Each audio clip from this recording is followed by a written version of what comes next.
مگر ہم نے کتابوں میں پڑھا ہے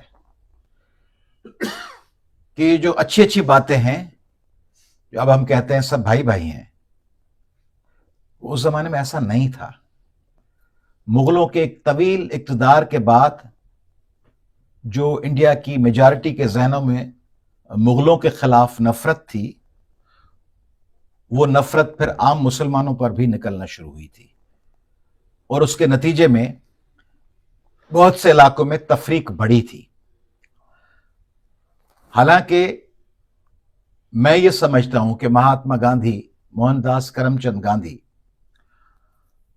یا ایک حد تک جواہر لال نہرو بھی شاید اس تفریق میں اتنا زیادہ کردار ادا نہیں کر رہے تھے، مگر اسی کانگریس میں اور اسی دور میں ولبھ بھائی پٹیل بھی تھے، جو ایک انتہائی سخت ایکسٹریمسٹ، نسل پرست اور مسلمانوں سے نفرت کرنے والے شخص تھے. سمجھا یہ جاتا ہے کہ محمد علی جناح صاحب یا کچھ مسلمان لیڈرز نے یہ راستہ چنا ٹو نیشن تھیوری کا یا پاکستان کے قیام کا. جہاں تک میں نے پڑھا ہے، مجھے نظر یہ آتا ہے کہ ان کو فورس کیا گیا، ان کو دیوار سے لگایا گیا. ولبھ بھائی پٹیل جیسے لوگوں نے جو انتہا پسند اقدامات کیے، اس کے نتیجے میں جو انسیکیورٹی فیل ہوئی اس وقت کے مسلمانوں کو، اس کے لیے کسی کو ان کی وائس بننی تھی، کسی کو ان کی آواز بننی تھی، اور وہ محمد علی جناح صاحب بنے. 1940 کی جو قرارداد ہے، اب اس کا ذکر نہیں ہوتا، آپ کے پاس تھوڑا سا آیا اس کا ذکر اس ڈاکیومنٹری میں. 1940 کی قرارداد کے کچھ اہم جملے تھے. کانٹیجیس اسٹیٹس ایک ساتھ رکھی جائیں. پاکستان کا ذکر نہیں تھا. کانٹیجیس ہم پیش کرتے ہیں قرارداد پاکستان، اس میں ذکر تھا. بڑی سمپل سی ڈیمانڈز تھیں، سخت اور آخری ڈیمانڈز اور ٹکراؤ والی ڈیمانڈز نہیں تھی جیسا کہ پیش کیا جاتا ہے. ان سافٹ ڈیمانڈز کو بھی قبول نہیں کیا گیا. ان سافٹ ڈیمانڈز کو اسپیس دیتی اگر کانگریس کی قیادت اور ابتدائی کنسرن سنتی مسلمانوں کی، محمد علی جناح کی اور دوسری لیڈرشپ کی، تو شاید کوئی نہ کوئی راستہ ساتھ چلنے کا نکل سکتا تھا. مگر جو سمپل اور پرائمری قسم کے مطالبات تھے ان کو بھی دیوار سے لگایا گیا. نتیجے میں وہ مرض ٹکراؤ کا، تفریق کا بڑھتا گیا. اس لیے یہ کہنا کہ بر صغیر کو توڑنے کی خواہش محمد علی جناح صاحب کی یا ان کی ٹیم کی تھی، میں نہیں سمجھتا ایسا تھا. آخری حد تک وہ کوشش کرتے رہے کہ ہندو اور مسلمز ایک دوسرے کو اسپیس دیں، تفریق نہ ہو، ریسزم نہ ہو، ٹکراؤ نہ ہو، لوگوں کو ساتھ رکھا جائے. انگریزوں کے خلاف جو ایکسٹرنل فورس تھا اس کے خلاف اتحاد برقرار رکھا جائے. مگر وہ جو رویہ تھا ولبھ بھائی پٹیل اینڈ کو کا، انہوں نے ایسا ماحول پیدا کیا. اس لیے 1940 کی جو قرارداد تھی اس میں جو الفاظ استعمال ہوئے ہیں، آٹونامس اینڈ سوورین اسٹیٹس، خود مختار، اپنا فیصلہ آپ کرنے والی با اختیار ریاستیں، خود مختار ساورن اسٹیٹس. اس 1940 کی قرارداد کو بر صغیر کے مسلمان آگے لے کے چلے، اور اس کے لیے مین کردار، بنیادی کردار اس شخص محمد علی جناح صاحب نے ادا کیا. مجھے فخر ہے، آئی فیل پرائڈ ان اٹ، کہ محمد علی جناح موجودہ پاکستان میں اس ضلع سے تعلق رکھتے ہیں جو میرا ضلع ہے، ٹھٹا. آپ کہیں گے کہ شاید آپ ایسے کوئی سوچے کہ ٹھٹا کیسے ہو گیا؟ تو وہ ایسے ہو گیا جیسے